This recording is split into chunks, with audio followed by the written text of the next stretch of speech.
And earlier today I spoke with Chuck Hagel, the US Secretary of Defence.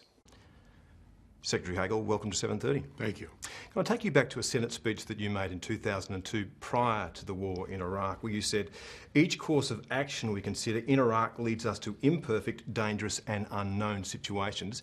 Did the United States make a huge blunder when it went into war in Iraq?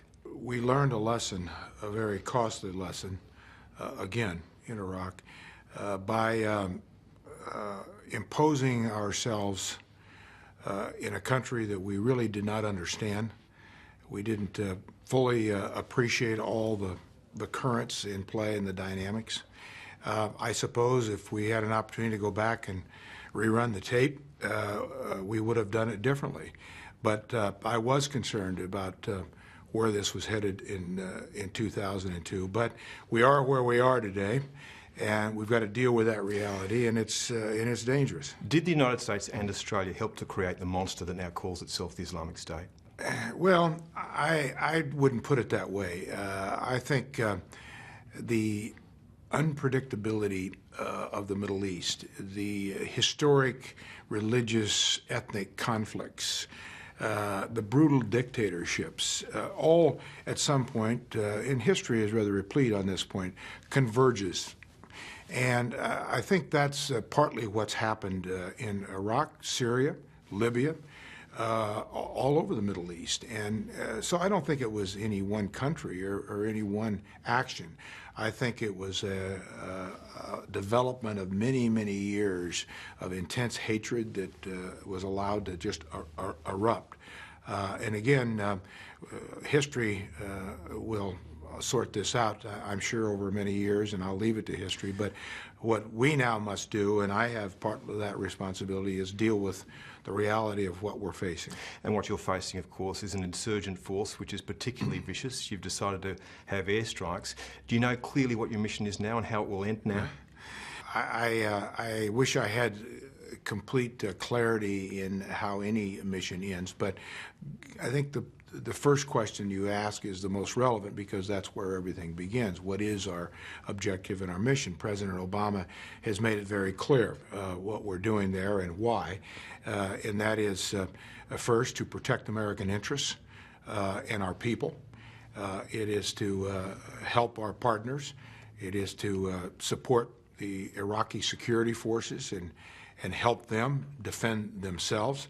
It is to continue to do everything we can to see that an Iraqi government is formed, which is now being formed, that's inclusive, that brings in all the various parts of Iraq in governing themselves. But in the end, it's Iraq's responsibility.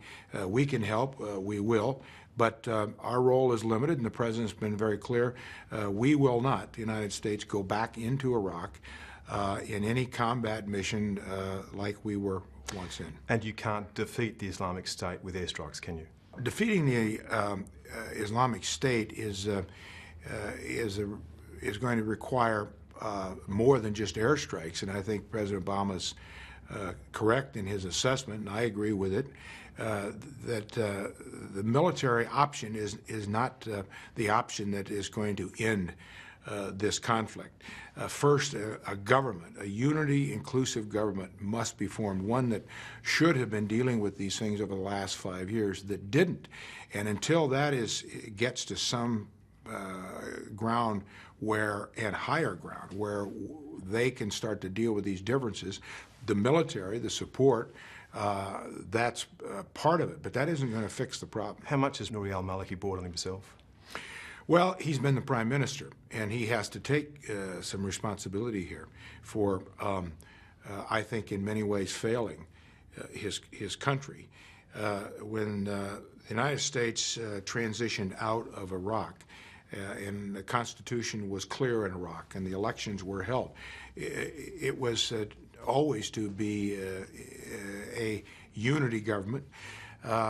That also meant that a wide disbursement of responsibility and power across the government, including the military, and that was never done. Does he have to go in order for things to improve in Iraq?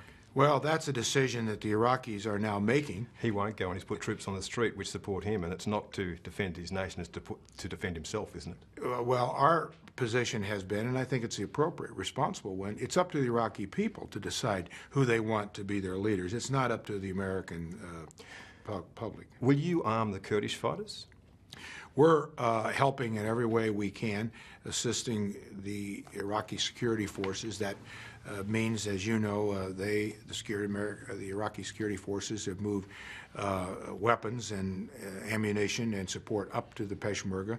Of course, we're going to support the Iraqi security forces that support the Peshmerga. Can the central government be trusted in order to support the Peshmerga? Are they moving enough equipment up there? Shouldn't it be direct from the United States? Well, this is Iraqi equipment, but we are helping transport it. We are helping get it from Baghdad to Erbil. So we have some real-life assurance, and we're helping accomplish that. The Middle East seems to be aflame from one end to the other at the moment. Can you remember a more dangerous time? No, I cannot. It is as unpredictable, dangerous, complicated, I think, as it's ever been. And there's clear evidence of that. And this is, again, why a military solution is not going to end it or fix it. It's going to have to be much more lasting and real than that. And if we don't all assist in some ways, not to impose, not to dictate, not to get in the middle of it, but help facilitate these political settlements, then the Middle East will continue to get worse. One of your predecessors, Don Rumsfeld, said that weakness is provocative. Is the world being emboldened now, or parts of it being emboldened now, by what they perceive as a weak White House? Well, I don't agree with that scenario by any metric or measurement. I mean, you take Asia-Pacific. We're doing more in the Asia-Pacific with more ships, more people, new initiatives than we've ever done. We're not retreating from any part of the world. Look at the Ukraine. Look at our involvement in Eastern Europe. We have a huge number of forces stationed in the Middle East. But looking at the Ukraine, if you were looking at Crimea, would the Crimea have fallen to Russia if Russia thought there would be real penalties for that? Well, again, Ukraine is a sovereign nation. It's an independent country. We can't dictate actions in Ukraine. We support the Ukrainian government. We're helping the Ukrainian government, as our NATO partners are. But the calculation that Putin made, which was a very bad calculation, very dangerous, if nothing else, what it continues to do is isolate Russia from the rest of the world. They heighten tensions and the danger, and it's brought on and will bring on continued economic disaster for the people. Do you think that that's the end of President Putin's ambitions in Ukraine? I don't know, but I would say this, the jarring gong of what he did and continues to do in and around Ukraine has galvanized NATO nations like nothing we've seen in 25 years. It is preparing NATO nations to do more. They are doing more. A new awareness, a new reality, a new preparation. So the calculations made by Mr. Putin were the wrong calculations. Hasn't the gong been heard in a different way in China when they see Russia change the circumstances on the ground and think that they could do the same thing as they have done in the South China Sea by planting an oil rig in waters claimed by Vietnam? China has made some very wrong decisions, as you mentioned one of them. And I think, again, what China is finding, as nations will find when they push other countries around or when they take advantage of other nations' sovereignty, is an isolation and a response and a reaction that's not in their interest. Now, we continue to strongly oppose any coercion in the South China Sea. I've made that clear. The President has. We have treaty obligations, which I've made clear, as the President has. 5 of our 7 treaty obligations are here in this Asia-Pacific area. We don't take a position on a decision in any of these areas, but we do take a position on coercion, and we've made it very clear that we'll support our treaty allies. But as you say, actions and the actions of China speak very loudly, and its actions are that it's planted an oil rig in Vietnamese water. It's drawing oil from that, and there have been no real consequences. Have there been real consequences? I think there have been real consequences in the response that Vietnam and other countries have had toward China. And these events or actions don't necessarily always precipitate an immediate major reaction from another country or the world community. But there's a price to be paid for actions. And there are consequences, and there are consequences to inaction as well. I think, to your point. If we look around the world at all the things that demand the US's attention, how can we take seriously the idea that you are pivoting to Asia and that you're focusing on that? Well, let's start with the Secretary of State of the United States and Secretary of Defense are here in Australia.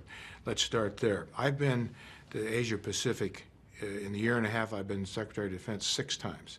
I've got 4 trips scheduled this calendar year.